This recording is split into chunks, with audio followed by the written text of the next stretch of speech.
ជំរាបសួរបងប្អូននេះគឺជាការបបកត្រីលេងនៅតាមវាលស្រែត្រីស្រែនៅត្រង់នេះចូលត្រីរស់ទូចបងប្អូនហើយពីខំហើយវត្តមកដល់លើគោករបូតបដាដោយថាអ្នកបបកត្រីបាយឃើញប្រឡងនេះថាស្រក់ទឹកមាត់បដា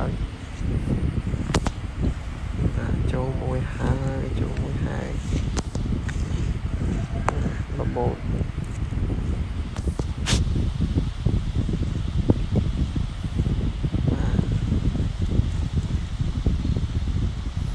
គឺជាត្រីក្បាលទី2ហើយពីខ្សែបក់ទៅអមមកកាមេរ៉ាក្រឹបចូលវត្តចូលវត្ត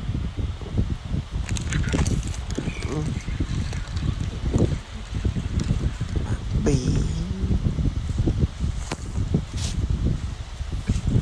ីតង់ទី1ប៉ុណ្ណឹងបងប្អូនតង់ទី1ស្ដាប់សំឡេងស៊ីនឹងអត់នេះ